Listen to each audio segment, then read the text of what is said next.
Jordan's subjective. Jordan's subjective. Jordan's subjective. Jordan's subjective perspective.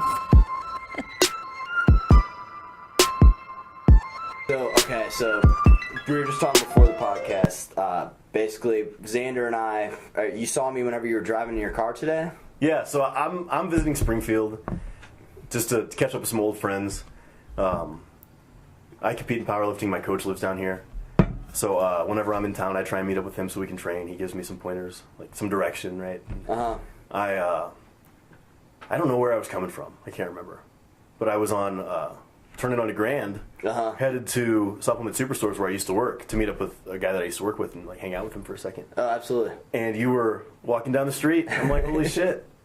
That's Jordan. Yeah, like, you told me to drop my water bottle. I did it immediately. Yeah. I was like, I heard that shit fall. No way. Yeah. Oh, no way. Because by that point, I was already like pretty far past you. Okay. I hear this like, it's metal water bottle, right? Yeah, it's this one right here. Yeah. I heard it clank. I'm like, oh my god, yeah. That's funny. Yeah, man. I was just trying to think of like shit that would let you know that I could see you. To freak you out, be like, where the fuck is this guy? You're like, nice sunglasses. Yeah, exactly. I was like, where are you, motherfucker? Yeah. So, well, I was saying how I got you comfortable crossing that street before, and I actually, so last semester, like finals week, I got hit by a car. And I'll tell the quick version of this story, but basically I'm crossing the street like I do every single day, and successfully cross the one level of Frogurt, and then I make it across the entire street, and then I'm walking up into like a spot where like the oncoming traffic has to yield going right. Yeah. So I'm at a crosswalk. I'm good to go. Yeah. Okay. Yeah. So I'm good to go. It's actually right there by Bear Park South. Yeah. Right on Grant. For okay. Sure. So I'm about to go, and I see this young lady. Like, she's a college student our age. She's looking to her left, and I'm on her right, so she can't see me. And she starts going before, and I anticipate it. Luckily, I'm holding this water bottle. I kind of throw it at her car, so that hopefully she would like hear me before she saw me. Yeah. And I was able to successfully like prop my legs up and throw my hips and legs over her car. And kind of like almost like, dude, that's wild. Lateral jump onto her car, and then I like when they slide across the hood on a movie. Exactly. Yeah. I slid up it. She broke, and then I just came right back down. I'm wearing flip flops too. I don't know how, but I landed right on my feet, and I was completely fine. That's insane. Laptop was fine. Everything. Wow. Like literally walked away perfectly. And she felt so bad, and I was like... Did she, like, pull over and you talk to her and everything? Yeah. Yeah, I figured. You can't really, like, hit somebody and drive away. You can't You're just a piece of shit being... That would be something. But that's crazy. I'm glad you're okay. Yeah. That could have been really bad. Yeah, for sure. Crossing that street, I guess. Dude, that's the thing about Missouri State. Is people don't give a single fuck. They will just walk right in the middle of the street. Everybody. Sure. It's like the standard out here. True. If you're a block away from campus, like, it's kind of expected. Yep. Exactly. If I'm driving my car near campus, and I know that there's no crosswalk, but I see someone that looks like they might cross, I just assume they will. Because they do. True. Every time. True. Yeah, every single time. Especially when you live around here, you're walking it every single day, multiple times a day. You don't think about it anymore, you just fucking just walk or whatever. It's probably not a good thing, but... No. I'm surprised that doesn't happen more. You know what? It probably does happen more often than we think. We just don't see it. I bet it happens way more often than we realize it does. Good point. Yeah. I'm just fortunate I anticipated it. Right. Well, because if you wouldn't have told me that, I would have never known. Yeah. Good point. So I'm sure that happens all the time. Only a few people even knew that happened to me personally. Right. So. Exactly. So I was curious why they call you the Missouri Bullworm. All right. All right. So. That's your Instagram bio. Instagram handle. Yeah. So my Instagram has evolved a lot over the years. Okay. It used to be just like nonsense. I got it like pretty early on, like before Instagram was like what it is now. Mm-hmm. And my handle was just my name. My first and last name is Xander Buehrer, @Xander Buehrer. That was it. Because you lack creativity, right? No, I have a pretty unique name. Like, sure. I've never heard of anyone with the same first and last name as me. Yeah, good point. So I knew it wouldn't be taken, and I liked the fact that there was no like underscores or like periods. I didn't have to do anything to like get my username to like be unique. Yeah, good point. It was just really easy, so I just went with that. And then as I started getting into bodybuilding, I changed it to @X for Xander Bodybuilding. Okay. And it basically became my way of like logging progress in terms of bodybuilding, nutrition, stuff like that. Totally. And then I got into powerlifting several years later. Mm-hmm. And Instagram for me became a lot less of like I wouldn't, and I still don't really, it's rare. I don't really post a lot of like personal life stuff on Instagram. I more or less use it now as like a log for my training videos so that I can refer back to them and I can see, oh, like this time last year I was doing this on squat or whatever. So like a form of documentation. Basically, yeah. Okay. And there are certain things, like if I find like some shit to be funny, like a meme, or I put ass loads of videos of my dog on there because I love my dog is the cutest dog ever. I put videos of her on there all the time. But I changed it to X Powerlifting from X Bodybuilding when I started using it as more of a log for powerlifting. And then I was watching SpongeBob one day, and it was the episode with the Alaskan bullworm. You know the one I'm talking about? Oh, yeah. Yeah, the big giant fucking... Don't they ride it? Yeah. Okay. So when the Alaskan bullworm first shows up to Bikini Bottom, it like... I gotta pull up a picture real quick. It literally eats like half of this, like SpongeBob's pineapple. It eats this guy's ass off, literally. Like it, like the whole scene is it's just like this blur of this thing going by. You know what I mean? Yeah, exactly. It's this blur of this thing going by, and you don't know what it is. But all you know is that it's eating giant chunks of shit from everything. And they all meet at the Krusty Krab, and they're freaking the fuck out, like, oh my god, what's going on? And Patrick's like, it was big and pink, and it ate everything. And I just thought it was funny as fuck. So I thought, okay, I live in Missouri. I'm not Alaskan. And bullworm's pretty funny. It's this big pink worm thing that eats everything, and I eat everything. So I just changed it from Alaskan bullworm to Missouri bullworm. Oh, okay. And when I initially made the name, I thought everybody was going to get it. I was like, this is an easy reference. Everybody watches SpongeBob. People will get it. And like I'd say surprised? Probably like 1 out of 50 people get it. Really? Maybe really? less. Yeah. I didn't get it, so exactly. But you know what I'm talking about once I tell you what it was. So really, that's kind of like what I found out was like people get it when I tell them what it is, but they'll never figure it out on their own. Usually. Well, it's pretty rare. That's kind of the cool part, though. It's like what ended up happening? This guy's username, you know? Yeah. What ended up happening is that became like a nickname. So people call me Bullworm now. Oh, really? All the time.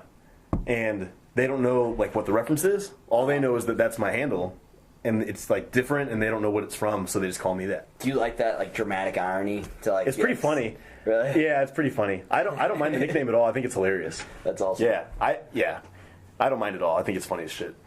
But that's how that happened. So my name like kind of evolved over time, just kind of based on what I was doing with my page. And then I saw that SpongeBob thing and thought it was hilarious. And my boss at work at the time was like, people aren't going to get it, dude. I think you think people are going to get it, they're not. And I'm like, oh, everyone watches SpongeBob. And he was right. Yeah, he was right. No one really gets it. But then it became like a whole like nickname deal. So it kind of became its own thing, which is fine. That's pretty funny. Yeah. I kind of like those nicknames though. Like for sure. Nobody really knows except you. Yeah, the best nicknames are the ones that like they come from something like authentic like that. Yeah, true. Like you can't nickname yourself kind of thing. But you did. On accident. And I didn't really, because I never called myself that ever. Oh, really? Okay. I never called myself that. That was just the name for my page. And people like that I lifted with would call me Bullworm. And then people like picked up on it from there. But I thought it was something because you're like your build or something related to that. A lot of people will comment on my posts like the bull emoji, then the caterpillar emoji, like bullworm. Okay. That's pretty funny too. But yeah, the name, it's just completely like a SpongeBob reference that people didn't get. And that's how it happened. Yeah. I like it. I love it. I think it's funny. Actually, like I can't change it now because so many people call me that. I just can't. You know what I mean? If I changed it, it'd be like, what's wrong? You know? You're all right. Yeah, get, like, right. Yeah. Yeah, that's your contact name, and everybody's the bull emoji, and then the caterpillar follow. Yeah. I hope not. That'd be funny though. That'd be really funny. Dude, it's funny that you called me today too, because like no joke, first time My roommate doesn't know you, but Yeah. your name came up, and it's a funny story worth mentioning. But I don't know if you even remember this, but like I took this shit seriously. I legitimately thought I could get you on ESPN back in like junior year, because I thought you were like the most inspiring story. My naive. What story? I have no idea what you're talking junior about. year ass. Junior year of high school? Yeah. All right, let's hear it. Sometime around that. Whenever I think junior, senior year, whenever you and I and like. It was kind of cool because there were like the 8 other guys that would always meet up at the gym every day after school. Oh yeah, club Like fitness. yeah, so Yeah. like you I just thought it was really cool and really inspiring too. Which I do find it inspiring, but not like ESPN worthy inspiring. No. Yeah, it's a different thing. But, like, I don't know what you're talking about yet, so I guess I'll the let you. whole concept. Well, Xander and I met back in like first grade. Then we didn't see each other for years. Then we pretty much First grade, Tony Levin soccer. Oh yes, There's still yes. pictures. Ian Broadley. Shout out to Ian Broadley. Well, yeah, there are pictures. Has of all pictures of us. of all of us. Yeah. Yeah. I got it back in my house as well. Yep. And then we like reconnected like freshman year of high school at a party at Alejandro's house. Which was a miserable time for me. And you that was ended up. awful. Do you mind if like? No, go ahead. I'll tell the so story. Shit. You ended up getting like That was the pissed drunk. that was the right? first time I ever drank ever. No shit. Ever. Really? Yeah. So we were what, 15, if that. Something like that, 14. yeah. Yeah, because it was right at the tail end of freshman year of high school, Yeah. and we have a buddy named Alejandro that we know through soccer. I played on a club soccer team with him. He went to Timberland where you played soccer. And it was his birthday. He's like, yeah, come over. My older brother will buy us alcohol. And I'm just like, at the time, I was just this fucking like angry 15-year-old guy. I think I was 15 because it was past my birthday. Yeah, we would be at freshman year of high school. Yeah. Right. And I was just this angry, angsty, like punk kid who was like, yeah, let's do bad shit. I don't really, you know what I mean? Whatever. Fuck society. Basically, yeah. I'm like, cool, bad stuff, great. And his brother got us a handle of vodka. And this was like pregame, right? So like before we knew what pregame was. So me and Alejandro and maybe one other person, might have been Caleb Patania. Oh, really? Okay. Maybe he was there, but I don't know if he was there earlier.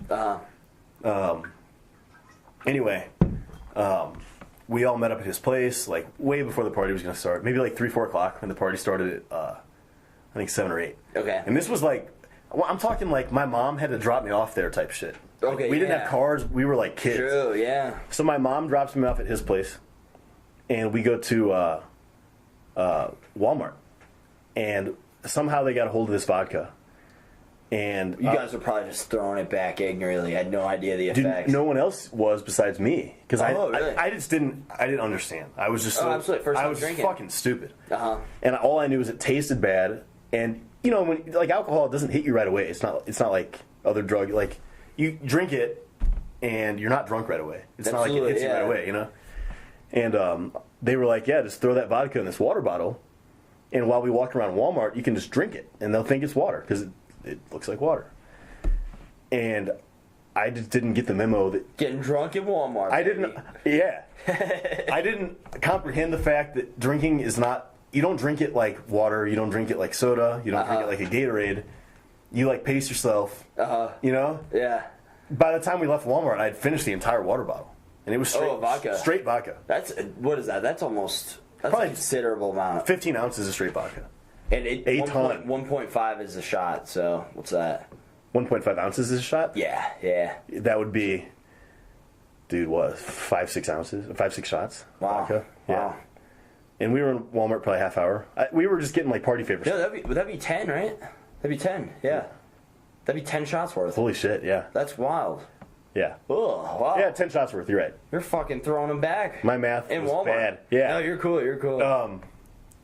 But yeah, dude.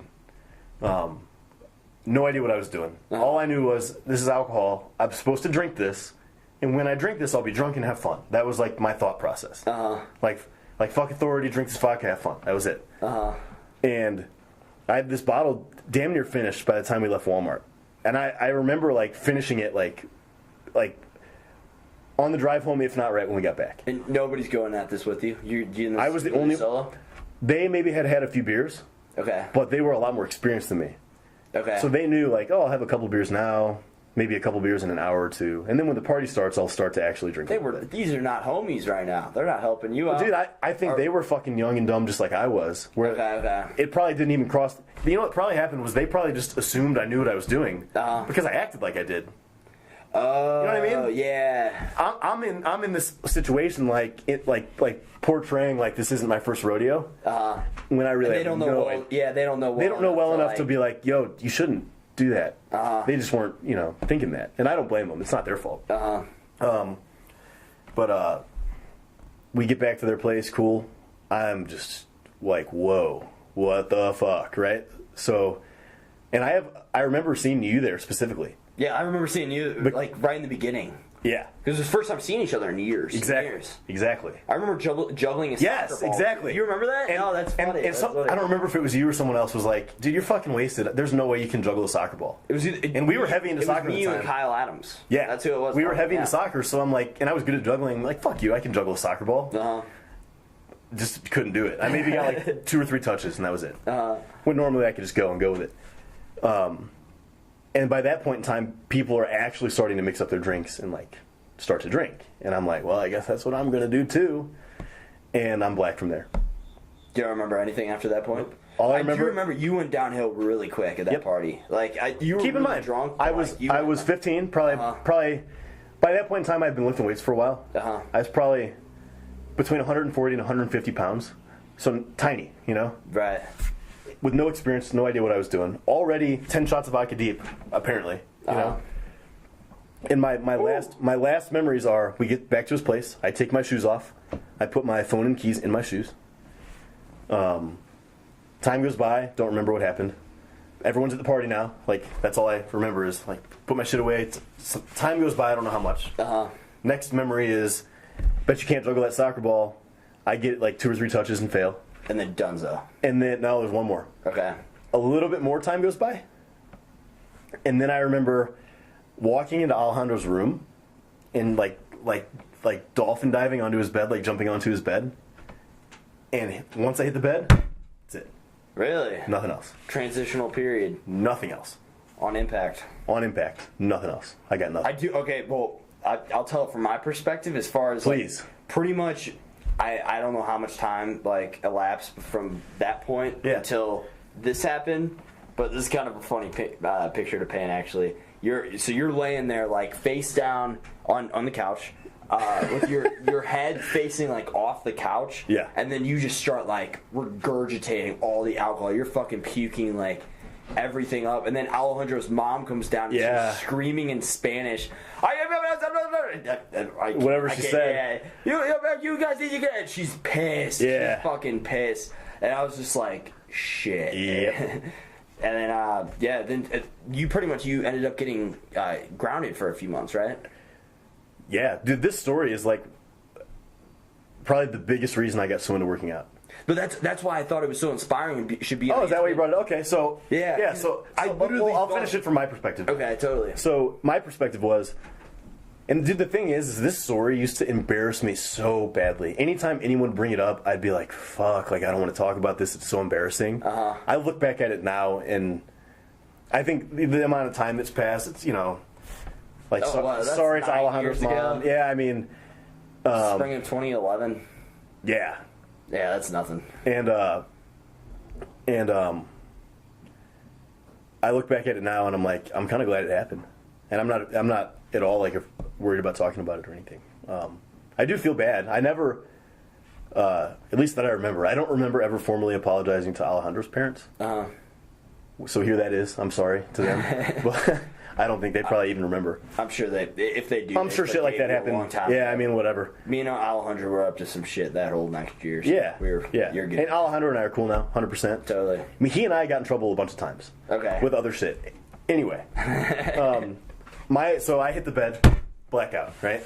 My next memory is waking up in nothing but my underwear on my parents' bathroom floor. And I'm like, I woke up, I'm like, fuck. We're just confused. How did I get here? Why am I in my underwear? Why is it the next day? Keep in mind, I blacked out at like 6 p.m. That's like early. That's super early. You blacked out that early? It was like 6 or 7. It was right after everyone got there, dude.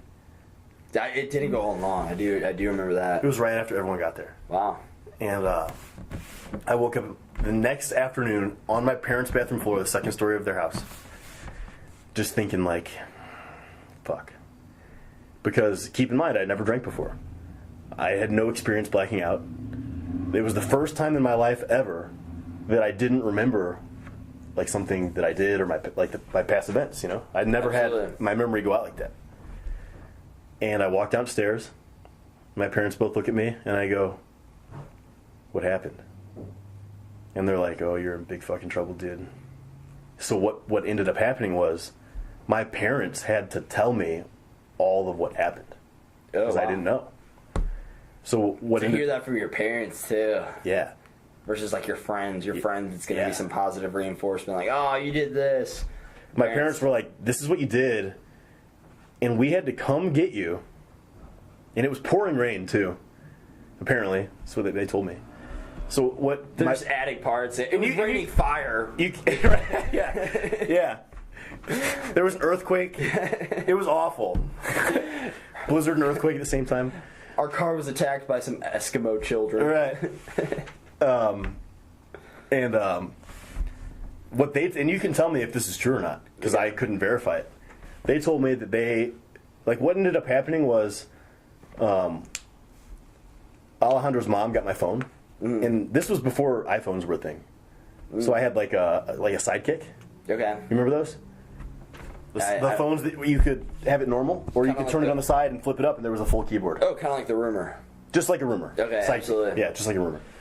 And what Alejandro's mom did was went through my contacts to try and find my parents, to call them to come get me. Oh, okay. And when I was 15, I was fucking weird. And my parents' names weren't in my phone as mom and dad. They were in there as some weird shit. Okay. So she couldn't find them. Oh, wow. And she came across my grandma. So she called my grandma. That's probably the worst. I'm assuming that's not the... Oh, my God, dude. Oh, wow. Oh, my God. My grandma is the biggest worrywart on the planet. Really? And she doesn't really drink ever. Definitely doesn't get drunk. Doesn't do anything illicit, you know. The sweetest lady ever. But she's that type of grandma that will stay up all night worrying. You know what I'm saying? So you sent her into panic. Exactly. So and by the way, my grandma doesn't know Alejandro, doesn't know her parents, his parents, or anything. She has no idea what's going on. All she knows is this Mexican lady's calling her, saying that Xander is vomiting on the carpet, and we had to put him in the shower because he puked on himself. So she calls my parents freaking the fuck out, right? And my parents told me that they came and got me, and when they got there, that I was like naked in the shower, and they were like trying to wash me off. No shit. Yeah. Oh, your parents have scrubbed you down naked. Yes. That's so they had to story. They had to take my naked body out of the shower, carry me through Alejandro's house out to the car, put me in the car, take me home. Wait, they did this in Alejandro's house? Yeah. They did this in another person's house? Wow. They didn't. Wow. It was not their choice to unclothe me and like try and clean me off. That was like kids at the party. All they knew, because I puked all over my clothes. My clothes were ruined. So they just said take his clothes off and we'll rinse them off and try and get them clean. Well, I'll tell you what, it wasn't me. I did not. Yeah, thank you, Jordan. But yeah, they take me back upstairs. My parents take me like through the house. I'm apparently naked. I don't know if that's true. I hope not. But they took me home, checked on me through the night to make sure I wasn't like dying or anything. And I woke up that next afternoon with a hangover. What is that? I didn't know what that was. Like still sick. So they're like telling me this, you know, this story. Like, it's a wild story. Yeah, and they said, you know, because this was like, what, the week school got out. It was like right when school got out. Okay. Like the first week of June, I'm pretty sure. Hey, we celebrated. We fucking celebrated. Right. And they said, yeah, you're going to be grounded at least until school starts again. At least. So like 3 months. Your entire summer. Entire summer. So my summer between freshman and sophomore year, didn't have one. Wow. I was on house arrest for sure. And when my parents weren't home, they took me to my grandma's so she could watch me. Oh, they were that strict? That strict about it. Wow. And my parents are not like the most strict. They're definitely like they have boundaries, but not anything like that. I'd never experienced anything like that. Wow, that's interesting. But in result, you started working out all the time, right? Right. So I was bored out of my mind. I had nothing to do. fucking nothing. And I'm not a gamer either, so it's not like I had video games to really play. That wasn't my thing. I just didn't really do that. Absolutely. And this I'd would be the same way. And this was before smartphones. That much. Before smartphones. So it's not like I could just sit on Facebook and Instagram. It's not like I could Google shit on my phone and like research, or it's not like I could download a book and read it. I had nothing, dude. I had like an old phone, and what about like a laptop, computer, TV? They had a desktop computer, but it was Netflix wasn't even around. Netflix was like brand new around that time. Yeah, I had no idea what Netflix was. Holy shit! I had nothing, bro. I was really into skateboarding back then, but since I was grounded, I couldn't leave the house to go skate. Oh wow, okay. Did you sit around and do nothing? What did you do? Pretty much, man. And there would be times where my mom would be like super nice and be like, "I'm gonna go do this. Do you want to come?"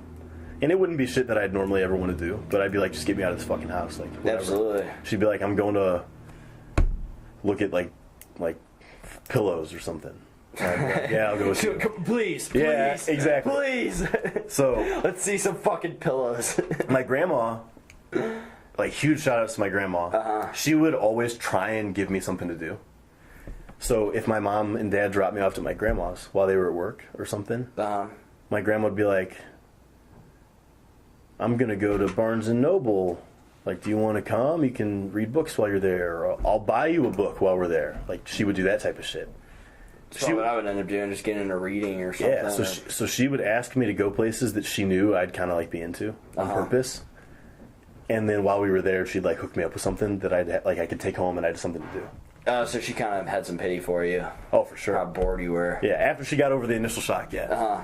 So we went to, like, it was either Barnes & Noble or, what's that other really popular bookstore? Barnes & Noble's the only place I know. Yeah, there's another one that's pretty popular. Okay. In St. Louis, at least. Anyway, we go to this bookstore, and at this point in time, like I said, I had been working out a little bit, very casually. I didn't know what the fuck was going on. I had no idea what I was doing. But I thought, oh, okay, being strong would be cool. I don't know. And I stumbled across this fitness section of books. And I noticed this book that was basically like a how to work out book. And it had exercises, it had like different muscle groups, how to work them out, how to do this, how to do that. And she bought that book for me so that I could take it home and read it and have something to do. And I used that book to construct an at-home workout program of like push-ups, sit-ups, planks, chair dips, stuff. So how deep in the summer is this? Because like from that point on, you're probably not sitting around doing like too much of nothing at that point. Maybe a month in. Okay. And that's if my memory serves me. I'm not right. sure. Roughly, yeah. Maybe a month in. And ever since I started doing that workout, I was hooked instantly.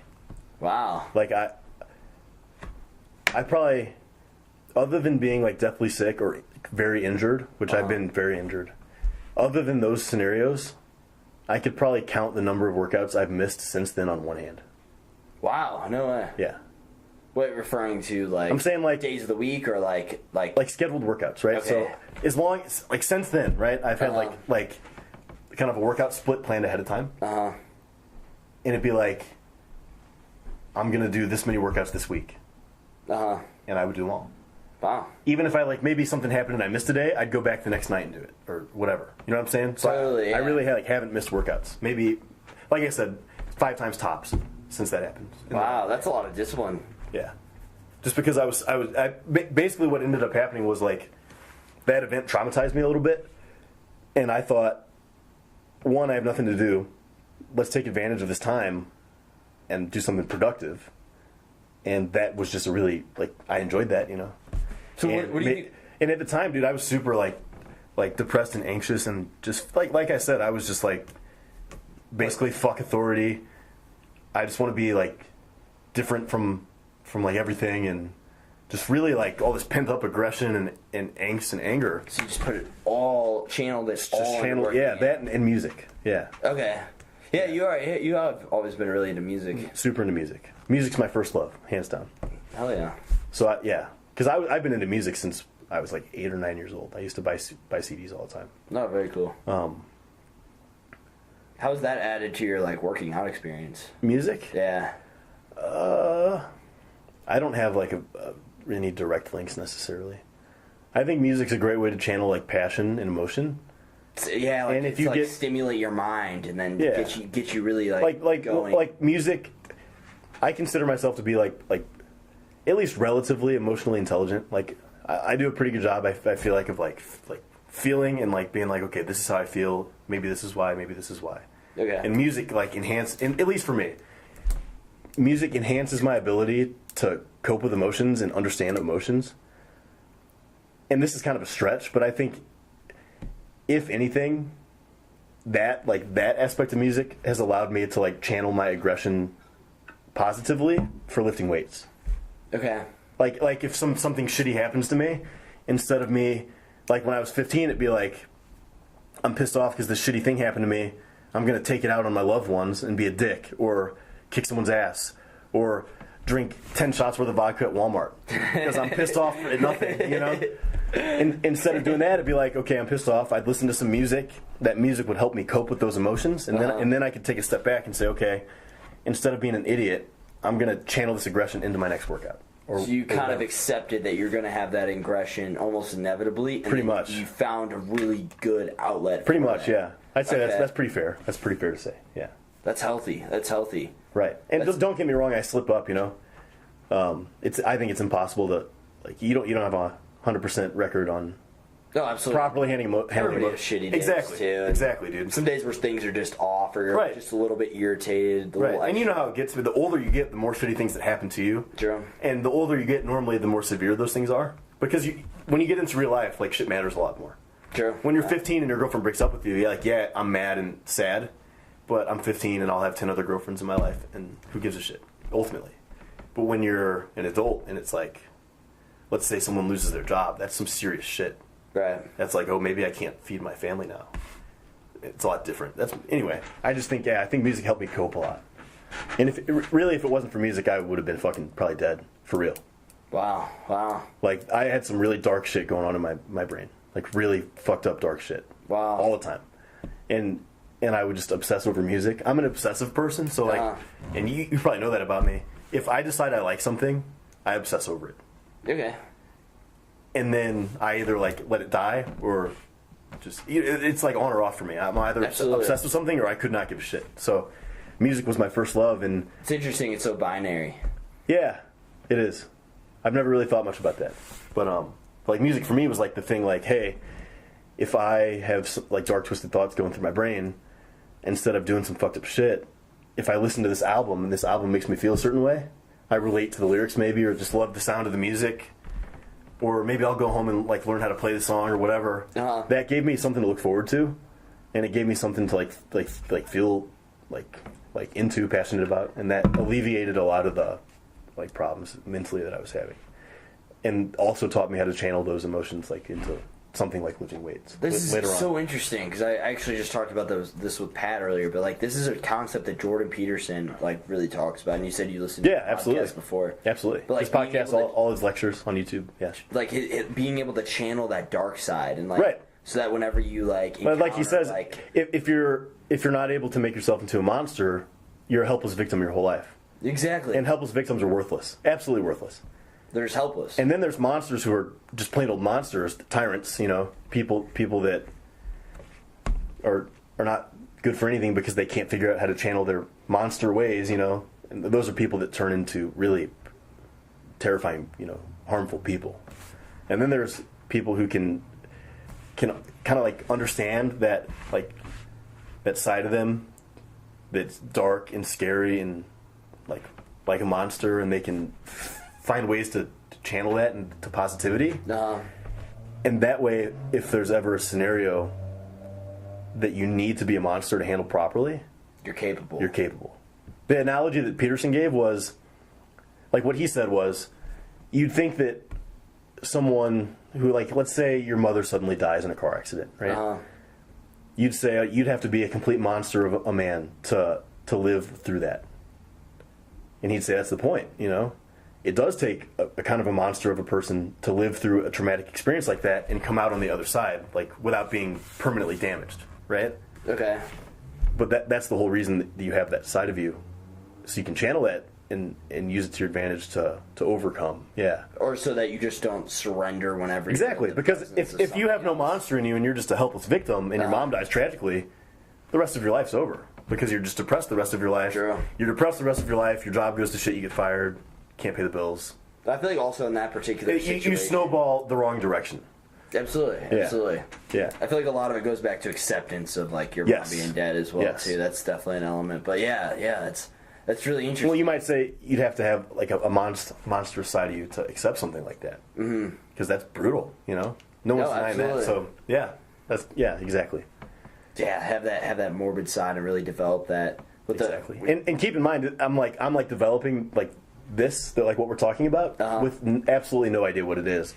All I know is I'm angry and sad and want to like hurt myself and other people. What do you mean by you don't know what it is? I don't know like that I'm doing anything productive. So in my head it's like I'm angry and sad and I don't want to do like hurt people. When I listen to this music I feel better. And then when I listen to this music I say, hey, I have some control over my emotions. Great. Maybe I'll use those emotions for my next workout. I'm like turning my negative emotion into productivity. Oh, wow. But I'm not doing that consciously. Does that make sense? I'm not sitting there thinking, okay, I'm going to learn how to control my emotions so my workouts are better. It wasn't anything like that. It was more like, I'm just trying to fucking survive. And as a byproduct of that, my workouts got better. See what I'm saying? Okay. I was not consciously thinking But you consciously decided to listen to music. Because it was the only thing I knew to do that helped. So it was like a coping mechanism. Exactly. And then I realized after a long time, it took me probably years to figure it out. Like, oh, this coping mechanism allows me to be more productive in this way or that way. Yeah. Wow. It took a long time to figure that out. Because it was all Band-Aids at first. Like, oh, I feel shitty, listen to music, workout. Oh, I feel shitty, listen to music, workout, whatever. But then I started to realize, hey, like, there's something to this, yeah. So this is all the process of channeling your inner monster. Exactly. But I didn't know it until, like, you know, basically, like, recently, yeah. So, like, Peterson was able to put it, like, into words for you. Exactly. He put, like, so basically, like, Peterson would say that, and then I'd reflect back on my life and say, oh, that's what this is. You know what I mean? Yeah. Yeah. That's really interesting. Yeah, and I will say that I kind of understood that before Peterson ever said it. Like, I understood, hey, I have this dark side of me, I'm going to use it for positivity and production. So, like, you could understand that there was, like, benefits to this dark side. I knew that. I knew that. But no one had ever put it into words like he did. Absolutely. Yeah. Wow, what an interesting concept. Yeah. That's for sure insane. For sure. I'm really glad I was able to figure something out, you know? Because like I said, I'd be either not here or in a world of hurt if I couldn't do that. So that's a good point. Like, think about all the it is interesting to think, like, all the extreme people in the world. It's like, yo, this person could end up... There was somebody really famous that it actually had these words said to them, like, specifically. I cannot remember who, for the life of me, who it was off the top of my head. But, like, pretty much you're going to become a world-class achiever or you're going to end up in prison. Or you're fucked, yeah. It was Richard Branson. That's who it was. It was Richard Branson. Dude, it's because people like that. Like, in my opinion, it's like, okay... If you have it in you to be the type of person to be a world-class achiever, you also have it in you to do some really fucked up shit. It's all a matter of how you go about living your life and getting to one point or the other. 100%. So the morality is so important. Well, dude, there's a reason why so many... Think of your favorite musical artists. They're all fucking weird. And they have some... Lil Peep. Point in case. Lil Peep was... He died, right? Yeah, he overdosed on... Fentanyl? No, it was like narco, yeah, like stuff like that. Okay. Pain pills. Okay. And the reason that he got so popular, like the reason his music took off, is because he channeled his raw emotions like, hey, I struggle with drug addiction. I struggle with depression. I struggle with this. I struggle with that. He put those like themes onto like good beats, right? And people would listen, especially like teenagers would listen, and they'd relate with that. And that's why he got so popular, is because he was honest and relatable to people that also struggle with that shit. But if you're the type of person that can get popular, you know, because you're a skilled artist, let's say, or whatever, it's also your downfall sometimes, is what I'm saying. How so? Like, if he hadn't gone through all that hard shit, he would have no material for music. Okay. But if he hadn't gone through all that hard shit, he wouldn't have OD'd on drugs either. So he's either a nobody who's normal, or he's got all this fucked up shit that provides him content for his music, and he ends up how he ends up. See what I'm saying? It's like a tragic hero. Exactly. Wow. Yeah, there are a lot of music, especially like Beethoven, classical composer, was a lunatic. Really? He was going deaf. Yeah, he was a lunatic, dude. People hated to be around him, but it was because he was so crazy. It's because his head was so fucked up that only a real fucked up head could make classical compositions that were that good. That is so bizarre. See what I'm saying? Isaac Newton was exactly a really bizarre person. Do you think there's any... Einstein would show up to class with no pants on because his brain was so active that he forgot to put pants on when he went to class. Seriously. No way. Yeah. No way. But it's like, there's like a spectrum of like brilliance and like actually being a psychopath, like crazy person. And they're really close together. You know what I mean? Yes. Yeah. They're really close together. Do you think there's any like correlation because of the creative element? Like maybe to become a creative genius, you need to have this sprinkle or this dose of insanity? Probably. To at least like reach that next level? I think so. On some level, at least. I don't want to say that that's always the case, because universally that's probably not true. There's probably an exception somewhere. But yeah, man. What's that Joe Rogan quote? Michael Jackson? It's crazy. It's like two things are next door neighbors and they share each other's sugar. I don't know. I'll look it up real quick. It's Joe Rogan says it. But all the time. like Michael Jackson though, right? I don't know much about him. He did some crazy shit, man. He hung his kid out of the window of an apartment by his leg. Really? Yeah, he's crazy. Crazy. Why did Michael Jackson do that? I don't know exactly why. I know that was a big news thing though. That is very bizarre. Yeah, man. Like a discipline thing, or? I don't think so. I think he was, and I could be totally wrong here, so don't quote me on this. But I think it was something to do with him being upset with reporters and paparazzi. So it was like a publicity stunt to be like fuck off. Something like that. Okay. Like I said, that could be completely wrong, but I'm if I remember correctly, I think. In his defense, I could definitely see, like, even me personally, like having paparazzi constantly. Oh, that would drive me insane, level of dude. fame, like I could see myself doing some crazy shit. But when you think of anybody who is at the top of their game, and I'm not just talking about music, I'm talking about everything. Anybody who's at the top of their game, it's something. You could probably point to a few things they've done that are a little bit crazy. Like Michael Jordan, for example. Yeah. His obsessive, like, exactly with poker, right? Everything. He was hyper competitive with everything. Ooh. Yeah. Exactly. What a personality type. You can name pretty much any person who is the top of their game at what they do, and they have some kind of weird, crazy thing. Yeah. Kobe. What about LeBron? LeBron? I don't know. What about Messi or Ronaldo? I feel like I've never heard anything bizarre about them. I haven't either. I'm sure it's out there. I'm not sure. Ronaldo has a crazy come up story though. Really? How so? Wait, you want me to read this quote? Yeah, go ahead. Greatness and madness are next door neighbors and they borrow each other's sugar. Yep. That's a great quote. I like that. It's basically, that quote is just summarizing exactly what we're saying here. Exactly. Yeah. Yeah. But no, Ronaldo, he went off to play for a club when he was really young, and he stayed in Sporting Lisbon. I think so. Okay. He stayed in a boarding camp for them, and he basically missed out on his childhood with his parents because he was away playing club soccer, and he would cry himself to sleep every night, and he was just miserable. Why was he just because he missed his family so much. Oh, wow. When they sent him off, he was a little kid. But he loved soccer enough to give it all. Wow. Yeah. And his dad passed away, right? Yeah. There are interviews with Ronaldo that he'll talk about how he cried every night. He was so upset, and that's why he trained so hard, because he's like, if I'm going to do this, I need to make it worth my while and be good. Absolutely. Yeah. I've never heard that before. Yeah, dude. Wow. Yep. So he had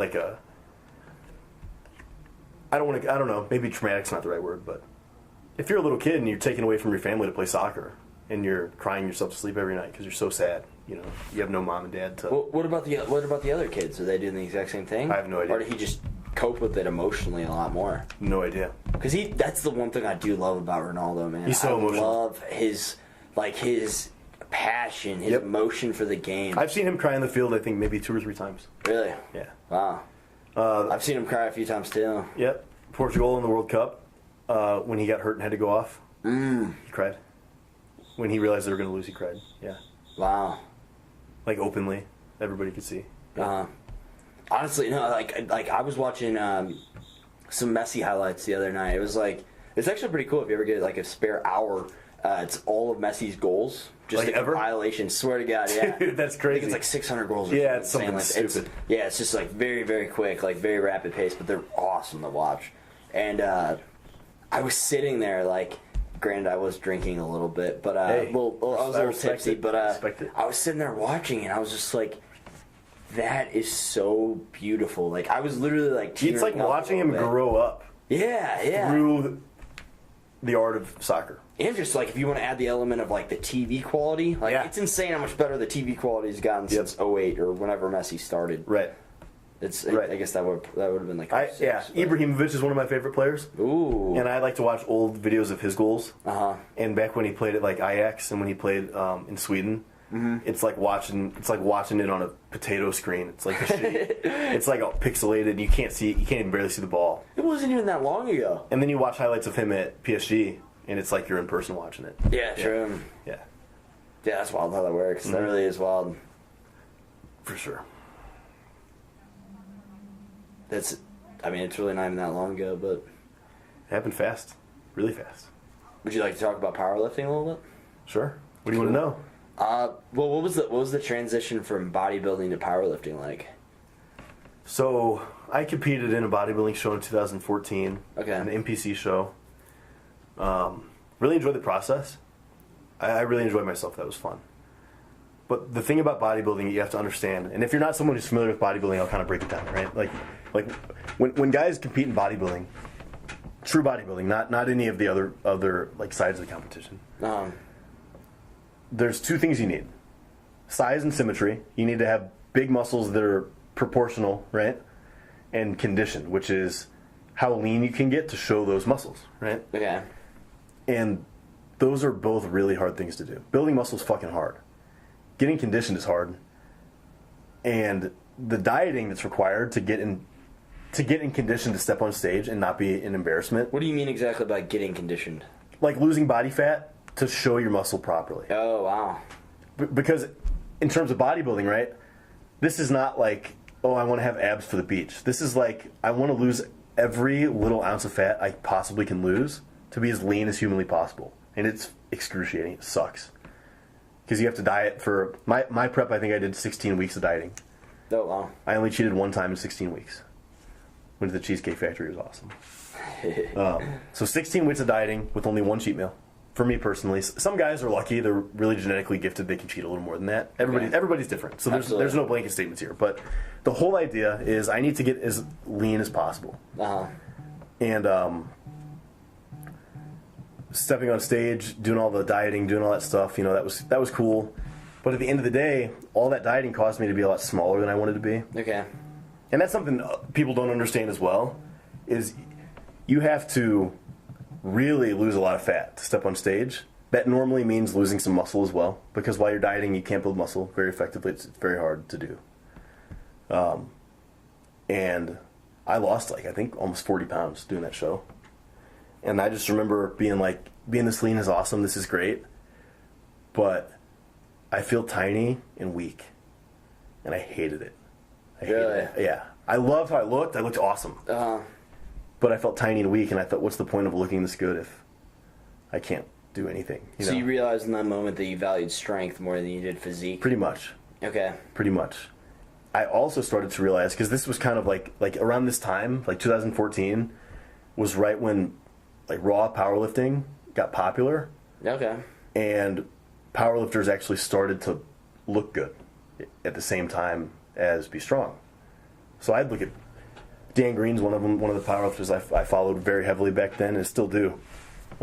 He looks like a fucking chiseled Greek god statue, but he's also one of the strongest guys on the planet. That's surprising for me to hear, because whenever I think of powerlifting, I think of big, bulky, yeah. And dude, massive traps. That used to be true. To be straight up honest, powerlifters, especially 90s, early 2000s, were fucking fat. A lot of them were. Because their whole mentality was, I need to lift more weights. The easiest way to do that is to get bigger. So they get bigger. but they get bigger with fat sometimes. And there's kind of like a trope in powerlifting of like fat powerlifter jokes, you know. But then I'd see guys back in like 2010s era, like Dan Green, who would be in great shape but also strong, and that's kind of what I wanted. So from then, kind of the best of both worlds, right? And you might know him, Hogan Brecount. Do you know him? No. I went to high school with him as well. And he yeah, went I to met him Missouri through State. you. I met him through you. Yeah. He was super into powerlifting at the same time that I was competing in bodybuilding. Absolutely. And he'd been like trying to get me to go work out at the gym that I'm still at to this day. With him to do like a powerlifting workout for forever. And after my show, I said, okay, I'm not dieting anymore. Like, sure, let's do it. And ever since then, I've been kind of hooked on it. No way. Yeah. Wow, good for you. Sorry, I have to text this person back. No, you're totally cool. But yeah, ever since then, man.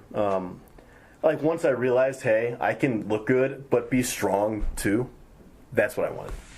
And it's evolved to the point now where I'm really competitive with powerlifting. So I care much more about strength than how I look because I'm so competitive with it. But you still value the physique a little bit as well. Exactly. That's really cool to me because I didn't really fully understand why you went from bodybuilding to powerlifting. Yeah. Because and I'll be honest too. Part of it is I'm not dieting all the time. True. So if you said, hey man, after the show, do you want to go get a burger? I could be like, hell yeah, I do. Whereas if I was bodybuilding and if I had a competition anytime soon, like within 5 months, I'd be like, no, I have to eat this fucking stupid. Did you feel boring? Chicken and rice in this Tupperware. No, I didn't. Bodybuilding, you mean? Yeah. No, I felt very much outcast and very much like weird, because that type of intense dieting means you have to go to extreme measures sometimes. Right. So I'd be like that guy. I'd be like my family would be like, we're going out to dinner. I'd be like, cool, I'll come.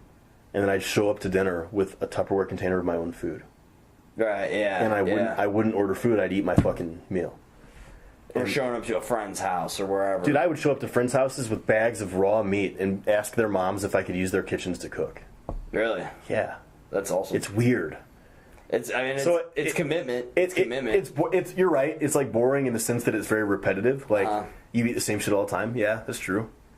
But it's very like different in the sense that none of my other friends were doing it. Yeah, and that could have just been because I was young. Like most people don't, at least as young as I was, aren't as serious about it. I was kind of like weirdly into it for how young I was. But like I said, ever since that summer, I've been obsessed with it. So for me, it was like all in or just fuck it.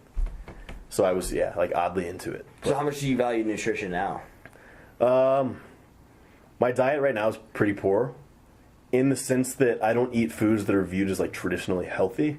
Okay. But I do have like pretty stringent like calorie quotas, like a certain number of calories I have to eat per day. I also have like protein quotas that I shoot for too. So it's not necessarily like healthy, but it's goal oriented. Yeah. Okay. Sure. Yeah. So like I shit you not, I'm thinking about when the next time I'm going to eat is all the time, like every waking moment, because my goal right now is to gain weight. It's kind of always back in the back. It's in the back of my mind all the time. Because it's good to like kind of train that kind of muscle to be like be kind of planing a little bit. Yeah, for sure. Because I mean, it's not like you're still not enjoying the moment. Like you're still enjoying this conversation with me right now. But at the same time, in the back of my head, I'm thinking, where am I going to get food when I leave here? Right. Like, what's my plan? Because if I don't get food when I leave here, I don't eat. I don't gain weight. Don't reach your calorie count. Exactly. Exactly. Or at least you don't maintain, bare minimum. Well, if I'm not gaining, I'm losing because my metabolism is pretty quick. Oh, really? Yeah. Wow. So it's either I get my calories or I don't. And if I go to bed, because I know, when I go to bed, I know. If I'm going to bed right now and I'm thinking in my head, oh, I didn't eat enough calories, my day was a loss. I didn't eat enough. So do you fuck around with like intermittent fasting or anything, or are there no benefits to I your personally goals? don't, but there are some general benefits for sure. IF is awesome, but if you do it right. But for me personally, I don't really do it, no. Okay. No. I didn't know if it like kind of strayed away from your goals or if it was harder to hit the calorie quota. And well, the whole premise of intermittent fasting is you have an allowed feeding window. And if I don't take fully about 8 hours normally, yeah, and you'll fast the rest of the time. So most people will have a window of like noon to 8, something like that. After 8 they don't eat. Before noon they don't eat, which is a significant amount of time. Sleeping is fasting too because you're not eating. It's 2/3 of the day. Exactly.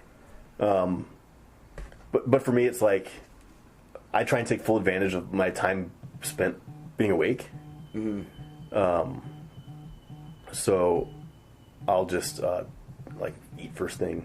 Maximize size, maximize I always growth, eat before bed. maximize strength. Okay. Yeah, exactly. Are there any benefits to like boosting adrenaline or anything like that along those lines? What do you mean? Like Boosting adrenaline? How? I had a friend that told me that basically it drops insulin levels and somehow Adrenaline? Not adrenaline. I apologize. It boosts HGH, natural HGH. Adrenaline? No, I'm not. No, not adrenaline. Is it cortisol? Maybe. Your stress. I don't believe so. No, it's I completely mixed that up. But it was it boosts like your natural HGH levels if you fast intermittently. Oh, okay. Well, which would help with muscle growth and strength. It boils down to hormone regulation. Okay. Yeah, it boils down to hormone regulation. So is that like bullshit or is that true or? I'm not sure that you're wording it the right way. Okay. Like the way you just said it, I would say that's not accurate. Okay. But I think that there's something you're trying to say that you might not be getting exactly how you want to say it. Or, is there any correlation to I guess optimizing HGH, like natural HGH? I've never really been much concerned with that. No. Okay. Something that is important is eating enough fat, because fat lipids are what like make and regulate hormones in your body. Okay. So you've heard of ketosis diets. Ketosis and intermittent fasting are kind of hand in hand. They're not the same thing by any means, but people do them together a lot. I've heard that. And the whole premise of a ketosis diet is to eat a lot of fat with no carbohydrates so that your body runs on fat as a primary source of fuel. And the fat that you're eating is what your body uses to create and regulate hormones.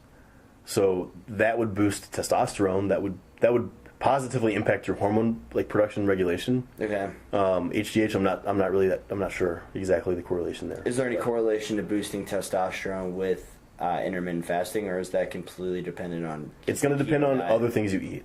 Yeah. Okay. Yeah. Okay. Mm-hmm. Interesting. So. Yeah, cortisol is normally, like a big one. It's your stress hormone. The lower you can keep your cortisol, the better. That's a hormone that goes up when you're stressed, physically stressed, mentally stressed. Okay. Stress because of a diet, stress because of a workout, all those things. So does that say? So if you want to keep that low to optimize like growth and strength and everything, does that mean that this is hypothetically speaking with the mind and body connection? If you were to meditate to keep that stress levels down and therefore, if you could effectively meditate, that might help. Yeah. Okay. Yeah, but the problem is that as an athlete, the type of stress I'm talking about is physical too. So you could meditate and be mentally extremely relaxed. But if you're deadlifting 800 pounds during your workout, it doesn't matter how mentally relaxed you are. That stresses your body so much that your cortisol will go up. So what about like yoga then? Would there be any benefits to? It'd be the same problem. I could do yoga all day long and be relaxed and be great there. But the second I go do a heavy powerlifting workout, cortisol goes up because that physically taxes your body. That's your way to. But would it keep it down in comparison if you just didn't do yoga? Would there would have? Oh, I see what benefits. You're saying. It could. Okay. Yeah, I don't think it would be anything like groundbreaking though. Is there any like correlation to stretching and strength? For sure. Okay. For sure. Yeah, you have to be mobile and flexible to properly lift weights, with like technically speaking, right? If you, let's say in powerlifting, when you squat, the rule pretty much across the board is that the top of your knee is kind of like the marker. Your hip crease has to go below the top of your knee when you squat for it to be a good lift. Mm-hmm. So below 90. Right. Just yeah, by any margin, right? If you're not flexible enough to squat that low, you can't really, compete. Oh, okay. See what I'm saying? So think of mobility as purely functional. You are as mobile as you need to be to properly execute the movements you need to execute. That's pretty much it. Okay. And stay injury free, because if you're immobile, you're gonna tweak, tear, strain something. So I keep my groin and hips super mobile, especially because those are like for me at least, like what I rely on to allow me to move my body the way I need to move it to successfully complete the lifts. Yeah. Okay. Yeah. Is there anything you do kind of like out of the ordinary or anything for recovery? I'm pretty basic, man. Sleep a lot, eat a lot. I try and periodize my training so that I get recovery Like, I'm not going to, like, train legs twice in a row. You know what I'm saying? Totally, Stuff like, yeah. Just intelligent program. I didn't know if there's anything like drink a gallon of chocolate milk every day, or No, take ice baths. No, there's some cool stuff. Cryotherapy is really cool. I've looked into that a little bit. I don't do it personally. It's really expensive. But it's, from what I understand, like proven to work. Really? Yeah. What do you know about it? I'm going to butcher it, but there are different, what are they called? There's certain proteins in your body that respond to extreme heat and extreme cold. Okay. And is it heat shock proteins? Yeah, the heat shock and cold shock proteins are cold shocks are okay. The cold shock are stimulated with cryotherapy because that shit gets down to like negative. It's like stupid. It's like negative 200. Does it just like spray like a gas on you, or you're in extremely cold temperature for like a minute at a time, 1 to 2 minutes at a time? Oh, it's that short. Yeah, it's that short. Oh wow. And those cold shock proteins stimulate recovery. Yeah, that's the idea. Okay. There were actually 2 Missouri State basketball players, because I actually researched cryotherapy. I was like watching like a few YouTube videos and whatnot on it, and then literally the next day, I was typing in Missouri State, and then to log into my email and everything, and there's a news article saying that these 2 Missouri State basketball players were actually they were out of commission because of. Sorry, did it violate the NCAA or something? No. They were injured from it. Like, from cryotherapy? Something along the lines they were not able to play because of cryotherapy. Wow. Yeah. I've never heard of anything like that. Isn't that bizarre? Send me that link if there's an article for that. Uh-huh. If there's an article, send me that. Here, I'll look it up right now. It's I'll look up maybe 2 Missouri State. Yeah, for sure. University basketball. As you got to wrap it up soon. Yeah, absolutely. For sure. That's really interesting. I've never heard anything like that. That's weird. Yeah, USA Today. Holy shit. That big? Wow. Here, let's flip this bitch around. So was the treatment? I think the treatment must have been faulty then, or something like that. Because I never heard of this before. I also don't know. You never heard of cryo, you mean? Right. No. I had heard of cryo, and then I actually decided to look into it. Yeah, to like enough curiosity to look into it the night before, and then I saw this article. Developed foot blisters after last week's treatment. Oh, okay. I see. That's weird. I've never heard of anything like that. Rather serious, but nothing long term. Okay, so they're out a couple weeks. Okay. Yeah. So that's just like a skin rash then. Right. Okay, that's not like... That is weird, man. That is bizarre. Shit. USA Today, wow. That's big time. Big time article there. Crazy. Have you messed around with like Epsom salt or anything? I like Epsom salt baths. Yeah, those are good. But I don't do it regularly, no. Okay. These are all things that I realistically would like to do more of. I just haven't taken a chance yet. Totally. Okay. Yeah. Yeah, and I used to do that after soccer a lot. It's great. Yeah, helps with soreness a lot. It's awesome. Yeah, I was like to stretch after too. Yeah, ice baths I used to do. Really? But I don't get much out of them anymore. Really? Why's that? Yeah, I just don't notice really any difference, so I just don't waste my time. True. Yeah. Or the shrinkage. Yeah, I don't want my nuts to be in my esophagus, so I don't fuck with it. But hell yeah, dude. Cool. Do you have any other last thing? I think I'm pretty much out. Yeah. No, dude. Actually, I do have one last question. What's up? What the most fundamentally important lift in your opinion? Oh shit, the squat. The squat. King of the lifts. That's it. What's that? That's it. That is the lift that you use your whole body to take the weight from point A to point B, down and up. It is the test of fucking mental fortitude, and it's my favorite to do. That deadlift is damn near tied for first, but I'm gonna give it to the squat. Okay. I think the squat's the true test. The deadlift, I'd say, the deadlift is the ultimate test of how big your balls are, but the squat's the king of the lifts.